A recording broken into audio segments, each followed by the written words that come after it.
Dear Heavenly Father, we thank you for this beautiful day after a few rainy days to replenish the earth with the water that we have plenty of right now for us. Ask that you bless the presentation today. May we be enlightened to learn more about the history of some important fellows in our country and how they contributed to our well-being.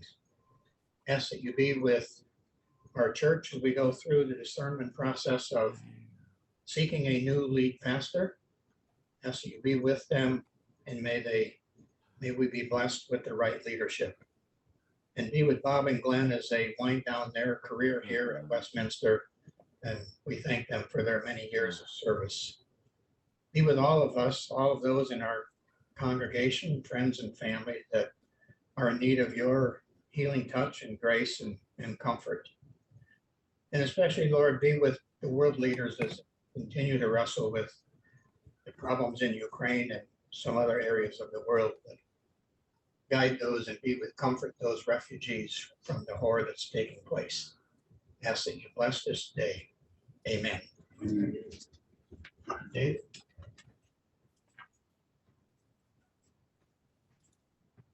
I think the next order of business should be for us to thank Dave Goodale for that great crab cake luncheon that he put on for Don Leggett.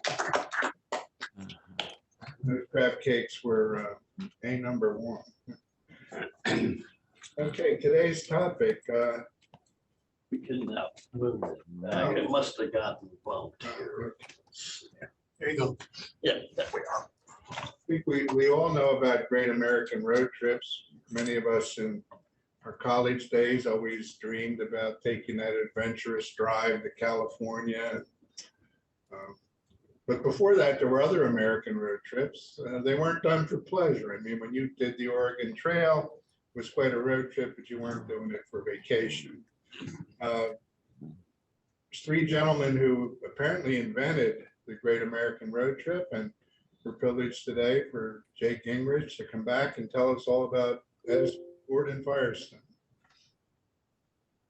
So I bring you greetings from Lancaster County, where I live, and I'm glad that we're kind of past the very worst of the pandemic. When I was, some of you may remember, I've done some other talks here at Westminster for this group. Dave, Walter, and I had talked about my doing this talk, and I had picked up an article out of Smithsonian about this, and I thought, well, these are 3 captains of industry in the 1920s, and they're doing this kind of thing. Kind of seems a little out of sync, but indeed this is what took place. What we'll find is, as we spend time here within the next hour, as I make the presentation, is that you and I would think of doing a road trip largely for pleasure and learning.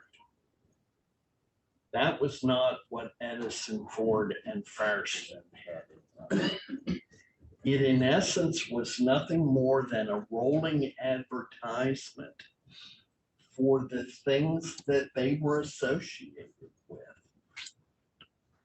Ford with the Model Ts,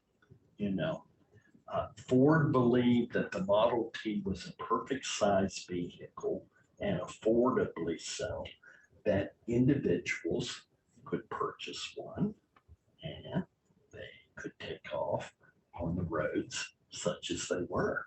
Okay, not all roads were wonderful, believe me. So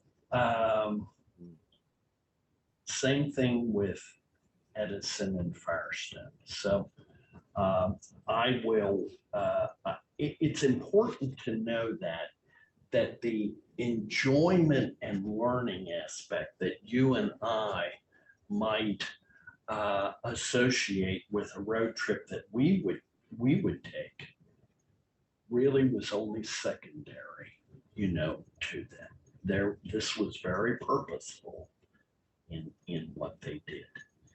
You also need to remember too that Americans in the 20s loved to go to the movies. And what was at the beginning of the movie? Not Bugs Bunny and the Roadrunner like you and I that we would have grown up with. I always sometimes like that better than the movie. But what was going on was newsreels.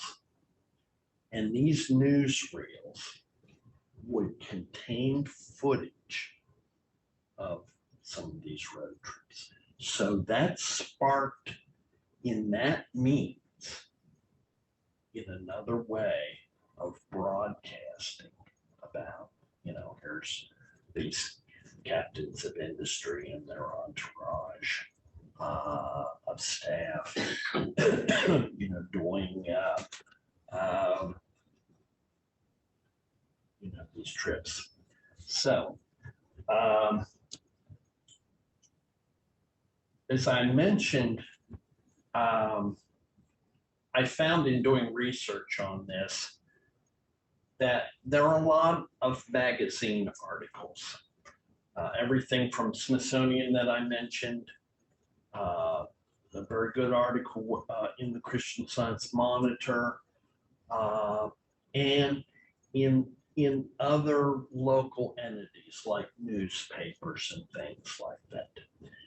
But as far as a book reference that covered, this 10-year period, there really was not anything comprehensive until 2019, when an investigative journalist by the name of Jeff Gwynn, who that title is up on the screen, did this story. Now, Gwynn had written some other interesting books about Charles Manson. I don't think I'd be interested in that one. He did one on the Reverend Jim Jones and his sect that was down in the Caribbean that all finished themselves off with purple Kool-Aid, Don't think I'd be interested in that.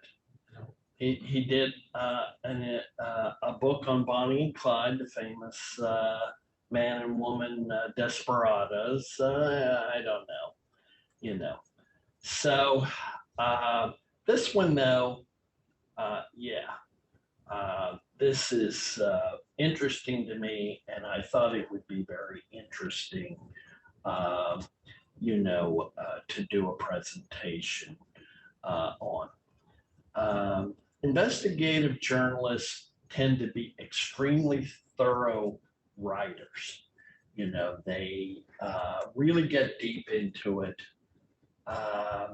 You would remember two famous ones in history were Woodward and Bernstein with the Watergate thing. They both, really made their name with that. And, there are others that, did this sort of thing. If this book has a fault, it may be a little bit the detail that he takes, but nobody can fault Mr. Gwynn for his comprehensiveness, because he really does cover, this 10-year period. So I would still recommend the book too, with that understanding that you're going to run into a lot of detail. Now, I might just say one thing here. Gwynn called this book that he did The Vagabond. If you look up the definition of what a vagabond is, it's an individual that really has no place that he regularly calls his own. Well, that's not at all true with these people. Edison, Ford, and Firestone, absolutely had their places in New Jersey, Michigan, and Akron, Ohio, in Firestone's case. Okay. So, I think it's probably better to just call them the road trippers. And that's what I did. You may think I'm quibbling on small facts, but it is the type of thing that they are not vagabonds in the traditional senses. They were road trippers, and road trippers with a purpose. So that's the thing on the book. I will say also, when Dave was, I want to thank Dave Goodale.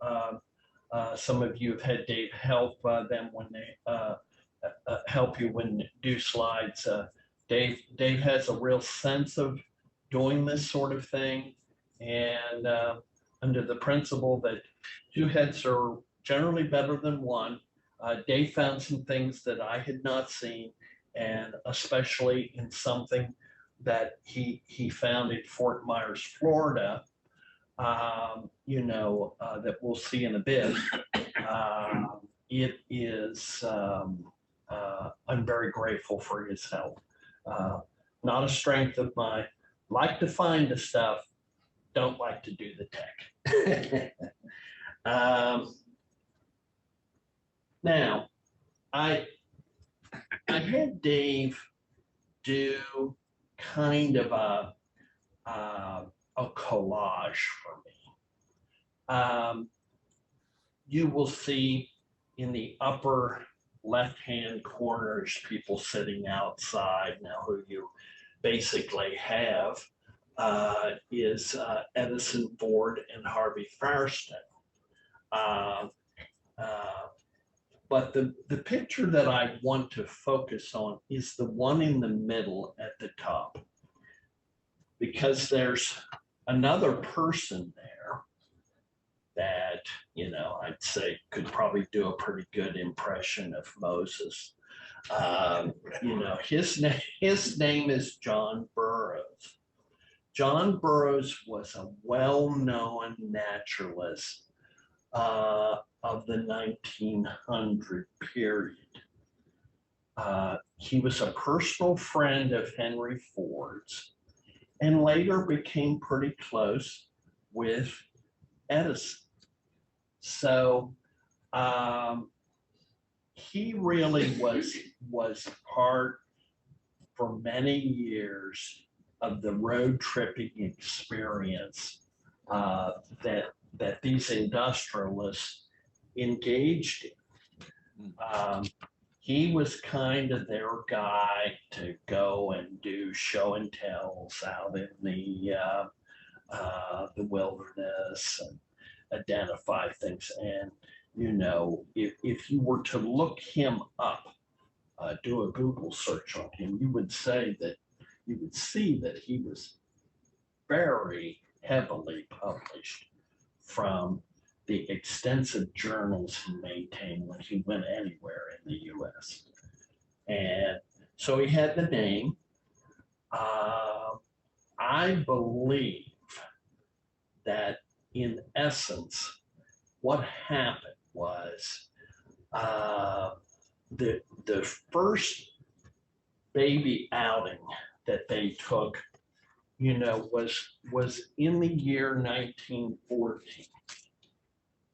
By that time, Edison and his second wife, Mina, had bought their winter estate home in Fort Myers, Florida. How many people have been to the Edison Ford winter estates in Fort Myers?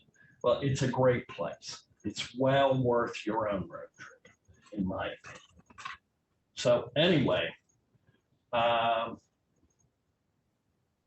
in 1914 was the first time that Ford came south with his wife Clara to see Thomas and Minette Edison. So what happened was Edison actually got the idea of them maybe making about a 3-day little trip down to the edge of the Everglades. So who went along? Edison did, his wife Minette. Henry Ford, his wife Clara. John Burroughs went. Harvey Firestone was not part of that initial visit. And I'm going to come back to that because there's some funny things that happened. And you sort of see the development of this tripping concept. So they're really, for the biggest chunk of the time, there were actually four road trippers, with the major things being done by Edison, Ford, and Harvey Firestone. Burroughs was their nature consultant, and that's what he did not really plan any of their subsequent trips as such. The ideas always came from Edison, Ford, Firestone, all three of them. Okay. This picture, top right, is a rather famous picture of Edison and Henry Ford. Ford had worked for Edison in the auto industry field in the early days of that. He considered, I take that back, Ford worked for Edison before he himself got into the auto business. And he considered Edison his mentor.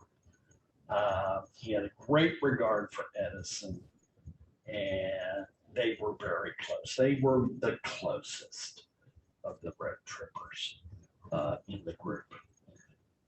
Bottom left there, another iconic picture that was taken at a mill in West Virginia on one of the trips. Yes, they're sitting on, a water wheel. It's the four road trippers. Edison to the left, Burroughs, Henry Ford, and Harvey Firestone. Dave found this picture, which I think is kind of cool. It's kind of a colorized picture of Ford, Edison, and Harvey Firestone. And then there is another outside picture. I'll be coming back to a couple of these pictures as I talk on here. Jay, I think it's extraordinary that you're talking about camping, but they all have ties on. Yeah, I'm gonna talk about that. I cannot do all of the trips that they took. They took trips in 1914, 15, 16, 18, 19, 20, 21, 23, and 24, and then they ended. Okay, I'm gonna talk about the first two, which was the Everglades trip and the one that Edison and Ford went to California to the Pan Pacific Expo that was in the state. Harvey Firestone eventually came on and came there, and they all went to see Luther Burbank, the famous botanist and horticulturist in Santa Rosa, California, which I think is between LA and San Diego, but don't quote me on that. I know I'm right about the town, okay?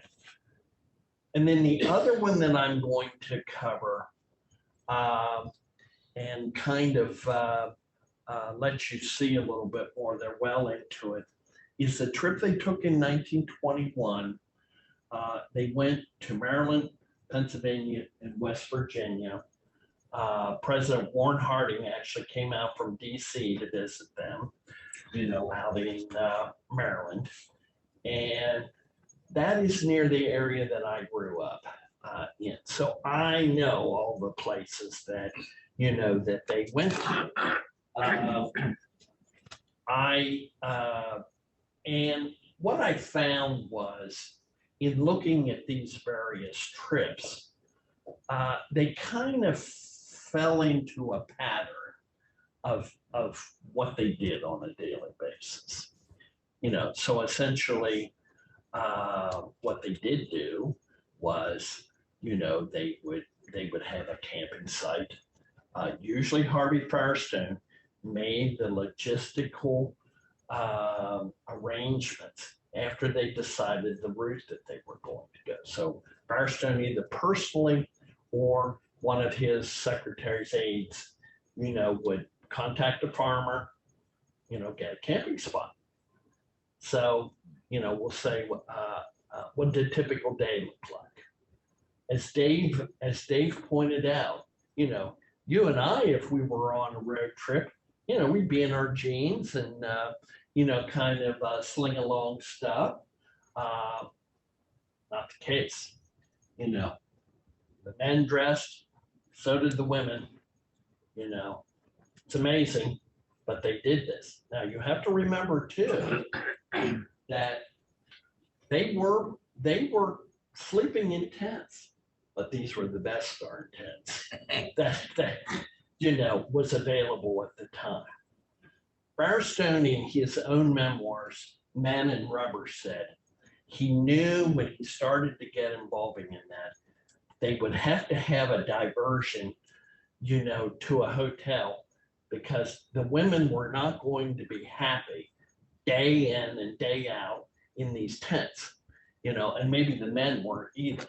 So, he always saw that there was at least whatever time that they took, that there was at least one of these visits, to a hotel or an inn. So anyway, they get up in the morning. Firestone, would have made arrangements with the farmer, gone to the general store in the closest town around there.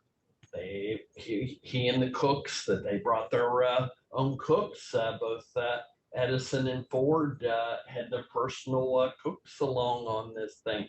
That's why in later times, not in the early trips, you could have a 50 vehicle caravan, of all of the stuff with the staffs and so forth. It's just like pretty incredible, I think.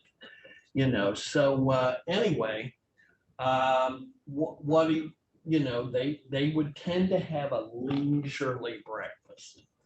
And, so time would be spent with that. And then they would have a morning activity. That could be anything from fishing. Sometimes they went hunting. Not too frequently on that. Did a lot of fishing. Okay. Sometimes John Burroughs did a nature walk, but oftentimes those nature walks were in the afternoon. Okay, in the early afternoon. They tended to have a smaller lunch, and then they had a robust dinner. Okay. Prepared by the chef. And, so what did they do in the afternoon? Well, if Burroughs was doing his nature thing, they would do that. Oftentimes they would just kind of sit around and talk, nap, rest, They'd have the evening meal. That was it. So the structure looked a lot like that, no matter where they went. And, I will tell you, some of the places that I'm not going to get into extensively in talking about. But I do want to go back to the slides here to just make a couple points. Dave found some great pictures on Mina Edison, Thomas's second wife. She was 20 years younger than him. I know she didn't marry him for his money, which he was a very wealthy man by the time of their marriage already. She was completely devoted to him. I would say easily the last 40% of his life would have been nothing close to what he was still able to do because of, her efforts. She's really an amazing person, in her own right. One could do, as you could do a talk on any of these well-known industrials, you could do a talk on mine Edison to be very impressive. She was a suffragette, worked on that. That was kind of her main interest beyond, seeing to Thomas's well-being. Dave has some good pictures, of them, at different points. The one of them together out kind of in the yard, that would have been taken from the Edison winter estate in Fort Myers. You can see the tropical plants there. Dave also found this, and I'm not, because there's not going to be time for me to go off on a tangent on this, but PBS did a really good story presentation on her. There's quite a lot to her. And, so if you have interest, just know that you can go and do a Google search. You'll find this about Lina Edison tied to PBS, and you can watch it, for your own. So Clara Bryant, Henry's wife, kind of a cool picture in the middle. That's one of his very early vehicles. It was called a quadricycle. It predated the Model A and the Model T. Clara was also a suffragette. She was devoted to Henry, but not quite at the level that Lina was to Thomas. And she was a little bit more of a social butterfly. Lina was not. She did it because it was sort of necessary. But Claire was a bit more into that aspect of things. This is, Dave found this one too. He found some really great pictures here that, missed my sweep. This is Mina and Clara Ford in Florida at the estates. Probably had a garden party or some such thing. You again can kind of tell a little bit by the surroundings where this might be. Also, mine has a parasol. Gets hot in Florida. Okay. I'm going to talk a little bit about some of these journeys, and we'll see if I can activate the videos that I have. Now, you might say, well, how did these videos, that are represented by this YouTube here and this one Into the Wild, how did they happen? These were almost 100% filmed by Ford's photographers. And they were silenced. They got into the newsreel thing. And this was all on purpose. Ford did come up with that idea to have a pictorial view of the things that that they were doing. So rather than kind of do this, I would like to show you a little bit, of this, but I don't want to not cover a couple of these trips. So 1914, Edison gets the idea to go and have a somewhat quick trip to the edge of the Everglades. Burroughs thinks that this is a good idea. Henry Ford is on his first trip to Florida to visit Edison and Mina, and Claire too. And they agreed to this. So they, and I believe 2 of Edison's sons, they set off to the edge of the Everglades. Well, if you've ever been inland in Florida, even today, the roads are not that great. They're probably not even going to be paved. They may be sand roads, and the roads were really rutty. Even the better ones between there and the edge of the Everglades. So they went down to the northern edge of the Everglades. So one of the funny things there's 2 really funny things that happen. They get there, staff sets up, this rudimentary campsite. Now it's away from the marshy, areas like that. So Burroughs goes over, he sees a snake, knows it's not poisonous. He pulls this thing up. Well, you can imagine what the women thought. So Firestone said later, it was made clear in no uncertain terms by the women that there'd be no more of this snake thing or picking up any other animals, So the first night, as can be a problem in Florida, a storm can come up like that. It's okay 1 minute, next minute, it's like 40 days and 40 nights of rain. Well, they all got soaked. So this didn't please the ladies, and I don't think it pleased the others that much. I don't think Burroughs had a problem with it because he got soaked out on his nature things when he was, doing his own thing. So they were there,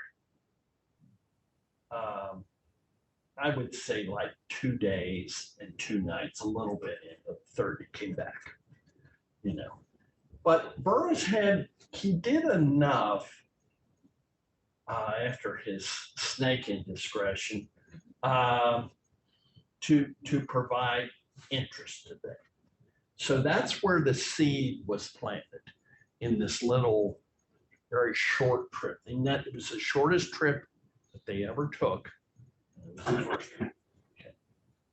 So the next year, this expo, it was called the Pan Pacific Expo, rather famous in 1915. Edison and Ford took the train to California, went to it, went to see Luther Burbank in Santa Rosa, did have some Model Ts out there, but they did not really camp in that trip. It was a bit more of a business type trip. They were schmoozing with other people that came, and there were a lot of, the head of Armor Meats, was out there, and he would later, be a guest invitee to one of the, the trips that they took. So what they got out of that trip was the ability that they could drive in the vehicles and go. Amazingly enough, the roads were a little better in California. And so it wasn't like, ruts and holes and all of that every 2 seconds. And, they went to see Luther Burbank, the other things. related to the expo, and they came back to their respective places. Ford, of course, to Michigan, Edison to New Jersey to Menlo Park, and Harvey Firestone to Akron. It was probably the next trip.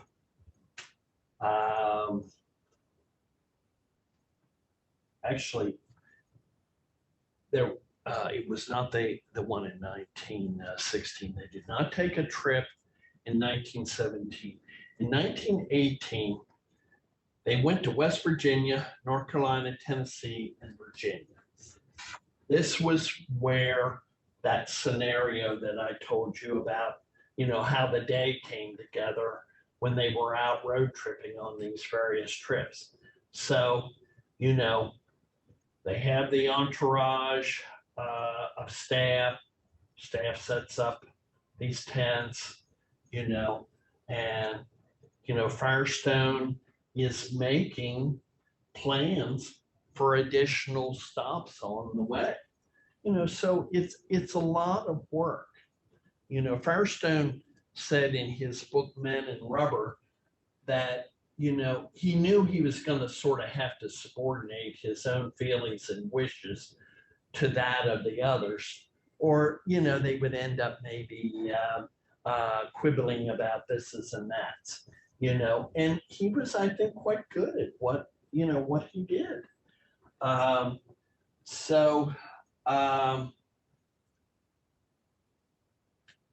The place that they went the most was New York State.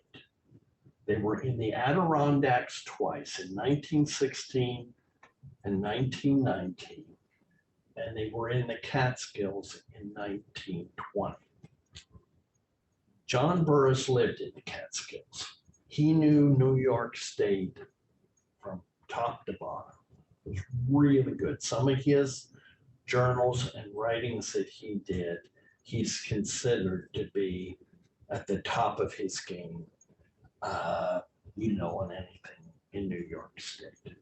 So I suppose to a certain extent it made sense. You know, he could be at his best, knew where to take them, and, you know, they had in a built-in activities director, you might say. So the one that I want to talk about as the last of the excursions was in 1921. This is back in the area where I grew up in, which was south of Chambersburg, Pennsylvania. But over the border there is a town called Hagerstown, Maryland. West of that, US Route 40, the national road, by Hagerstown, went out, hugged the Potomac River, and on the Maryland side, you know, there were the dots of little towns, Hancock, Maryland. There was Cumberland, Maryland. There was Frostburg, Maryland. You know, well, the national road gave a means to kind of head out that way. Well, there were bridges across the Potomac. So when on this particular trip, when they get on into Western Maryland, they do cross briefly into West Virginia before they come back over. The first place that they camped was on a 200-acre farm outside of Hagerstown, Maryland, which Firestone had arranged for them to camp there. The whole regalia is there, many tents. By this time, they were at a 50-vehicle entourage. Interestingly enough, Ford had his engineers create chuck wagon type things out of the Model Ts. So in essence, turned them into like trucks. And, you know, you've seen the old camp chuck wagons on the range and so forth. Well, that's pretty much what these look like, except they were mounted on a Model T. So by the time they ended, you know, these trips, I think they had about 3 of these chuck wagon type things. And so they specially designed that. So, you know, as I told you about the different orientation of how the day came together, they would sit around and talk at night. Well, of course, as we know, Edison and the light bulbs and so forth, he invented a rudimentary form of generator that they could have lights at night. It's very cool. I don't believe it went on to become commercially successful, but it worked, you know, for their purposes. You know, of course, these vehicles would break down. Well, who do you think fixed them? Well, Henry Ford and Harvey Firestone fixed them. They were the mechanics. Or they would go into town, you know, maybe to a hardware store and get some help on something. But the technical stuff, you know, obviously Firestone being a tire guy, his tires were on these vehicles to quite an extent. So they're at this 200-acre, back to my story of 1921 and being in Western Maryland and so forth. What happened was the road trippers invited President Warren Harding to come out for a weekend visit. And they were surprised. He did. So he came out for the weekend. He and his wife were not too impressed with this roughing it type thing. Okay, so they left a day early. And there was apparently a lot of, you know, logistical things that were a problem with the Secret Service and that type of thing. They went on to several other stops. They were outside of Cumberland, Maryland, outside of Frostburg, which is even farther west. Eventually, they crossed into Pennsylvania and they ended that trip near Pittsburgh. That's where it broke up, you know. So they were gone about 2 weeks. They tended to go for around that time period in most of these trips that, you know, that they did take. In 1921, John Burroughs had died in that year, so he was not part of that trip.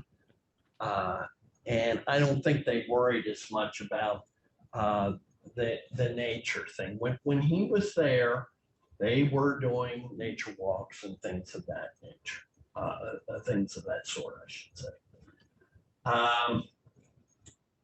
In 1923, they went to northern Michigan, up along Lake Superior, so forth. Well, there's an awful lot of fishing going on that trip. They ate a lot of fish.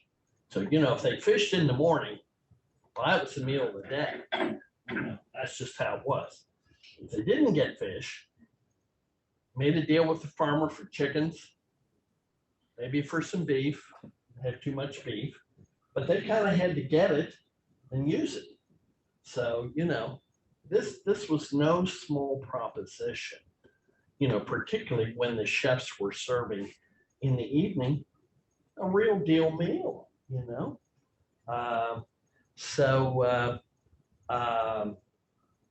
You know, they saw numerous very interesting things. Ford, of course, because his locale was Michigan, you know, he knew that area pretty well. The last trip, which was Edison, Ford, and Firestone, was up in Massachusetts and New England. By that time, Harvey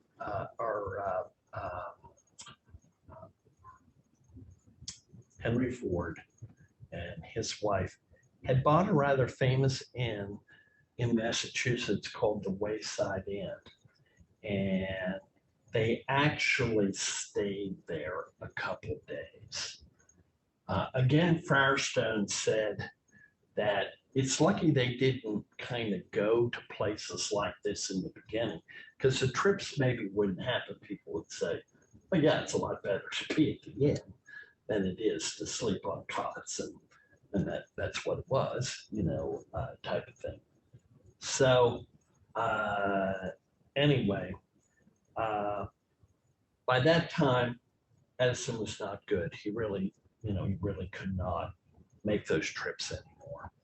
And Ford and Firestone, who were younger than Edison, decided they'd pretty much run its course, and the excitement of people, that would see them, they might all go into town. If they didn't do a Burroughs nature thing, they might go in town and just have an impromptu speak out with the citizenry. Well, that was all on purpose, and because it was being recorded. Remember me telling you about that. So another tip of the hat to Dave. I've been to Fort Myers 3 times in my life, but never to Centennial Park, where this sculpture called Uncommon Friends, it's Ford, Edison, and Firestone in bronze. It took about 10 years for this to come into being. It's dedicated in 1998. It's considered the sculptural symbol of the city of Fort Myers, and it's pretty cool.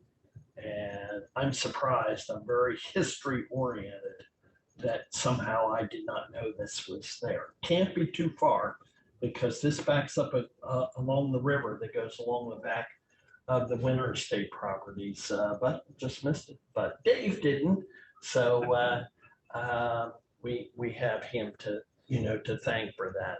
A tremendous amount of work, went into this, because they had a different idea before they came, to this particular thing. So in the course of doing my research, I wondered, anybody else maybe do a road trip that was famous? Well, lo and behold, Harry Truman invested one after he went out of office in 1953. I could come in, was elected, war hero and all of that. And so Harry and Bess decided they would go from Independence, Missouri, where they were from, to New York. So they had a Chrysler New Yorker, and there they went. Well, presidents didn't have any pension or any allowance for expenses and so forth that time, hadn't been enacted yet. So, they're living on fruit salads and regular salads and things like that. Occasional chicken dinner, they put their pennies together and so forth, that type of thing, until they got to New York. And, nobody's giving them free lodging, so forth. But they got to New York, whoever owned what was called the Waldorf Towers gave them a week there, staying there, their meals, tours, and so forth. So, their prospects went way up. And in any event, funny story, the guy that wrote this, Matthew Alero, I can't tell you a whole lot about it, other than there was a comparison between his book and the one that Gwynn did on the Road Trippers. And the guy that did the critiquing felt that the Harry book was better. It wasn't quite as detailed. There were some funny things. Harry got into a brouhaha with Pennsylvania state policemen on the turnpike coming back from this trip to New York, and apparently state trooper said, well, you're holding up traffic. He was driving in the passing lane, and there's all these cars back of him, and they're just, being tourists. And he said that, well, he didn't vote for him. And Harry told him, well, that was his loss, the trooper's loss. Interestingly enough, Harry and Bess went to Frostburg, Maryland on the way to New York, just as the road trippers did on this trip that I talked about. So that's the only cross place that they met. I did want to just tell you, Edison and Mina bought their winter estate in 1885, and Ford and his wife Clara bought the adjacent property. They were so impressed at Edison's thing in Fort Myers in 1916, they bought the adjacent property that had become available. They're both now owned by the city of Fort Myers. They were gifted by both families, to the cities. And, it's an absolute must-see if you're in Fort Myers, for sure. Again, Dave, it's so good. He found a YouTube here of aspects of the thing. Well, because my time is running short here, I thought we'll see if we can go back here and activate this.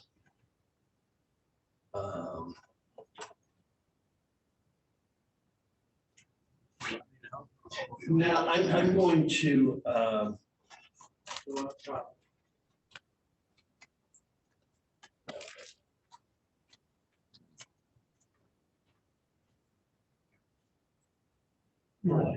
You want that to do that? I want to just start this and see kind of whether we can get Look this on the thing. top, second line. Yeah, I did that.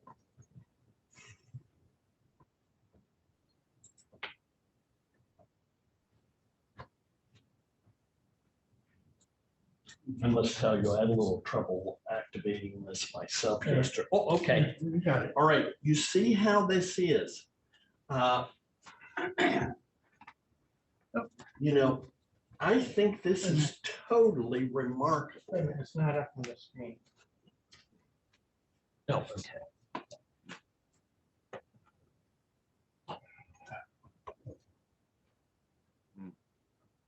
Now, what Ted and I are looking at, is a very jumpy type of black and white thing that these Ford photographers took, So it goes to the newsreels primarily, and it goes to the papers too. If we can't get that, you're going to have to look it up yourself. This is always a problem with, with the text stuff. You just don't know what the glitch is going to be.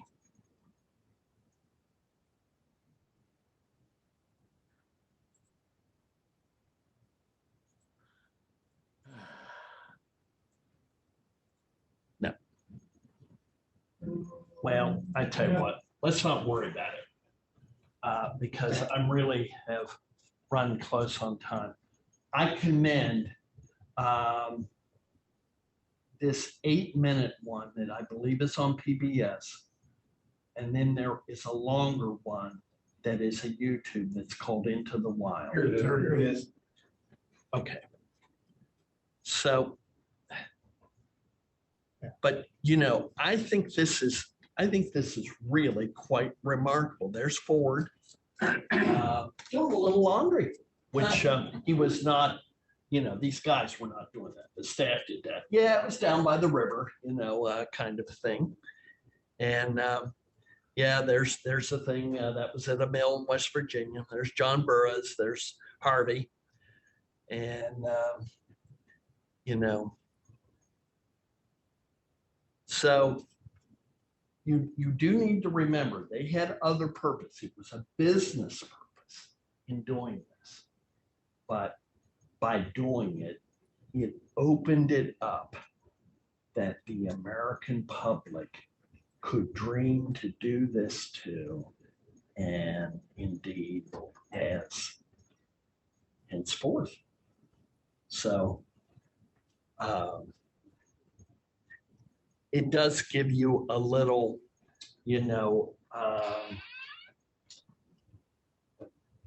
thing here. Can you close that out? Yes, I do. So I'm very happy to take questions and comments about it. I think you can see, I felt, these were unlikely folk to do something like this. But, they indeed are the fathers of this. Yes.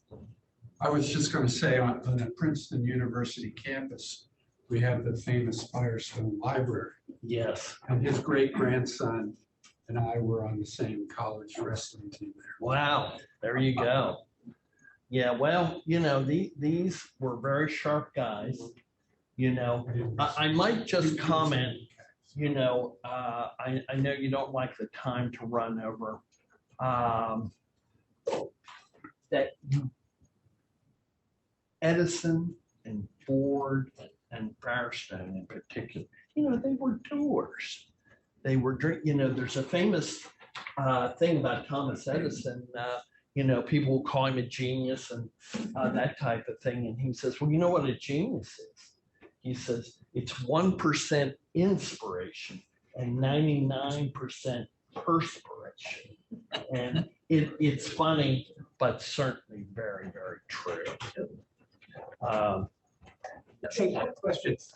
A lot of logistics had to go into these road trips that they did. Yes. How did they stage where they would get petrol, gasoline? Well, they, I believe what happened was they made arrangements at places that they had like drop sites, so to speak. They're obviously, we'll take the one that I did at the end about going out into Western Maryland. Well, it was pretty rural at that time. And so, yeah, there was a lot into this. As you rightly point out, yeah, these vehicles were not running on water, And they had a large number of them. Yes, in this particular trip, there was absolutely like 50 vehicles. That's a lot of petrol. But that's it, I believe, what they did. They would have these drop areas and, they would all fill up whether they needed it or not. Dave, yes. Yeah, I'm questioning something similar to Ted. What about the phone? When was the phone invented, Fred? I can't tell you that they spent a long time pre-arranging it. It was done by letter and so forth. Wow. In many cases, or these people, amazingly enough, had contacts in places that you wouldn't think they would. And so, like I told about this 200-acre farm and so forth, Firestone knew this guy that had the farm. Well, it's very important to have something like that. You can't just plop a site like this anywhere. So, it's really pretty remarkable, I think. Yes, Dave. In addition to reliable, inexpensive automobiles and roads that were paved, the other thing you needed was leisure time. And I wonder if these captains of industry pioneer the idea of the 1 and 2 week vacation, because most people work 6 days a week, 52 weeks a year. You need that 1 or 2 weeks in order to be able to do a road trip. I think it was still probably incidental to their thought, but it was a side effect of it that, I will tell you this 1921 trip they all said, of course, Burroughs is dead by that they enjoyed that the most. Okay, so they had to have had this leisure, element and so forth. And they saw that there was more than just making money in getting people to buy Model Ts and, what have you, the tires that went on it and that type of thing. So yeah, I absolutely, I believe they could see at the end that it was important for people to be able to step away from the ground. I thank you all very much.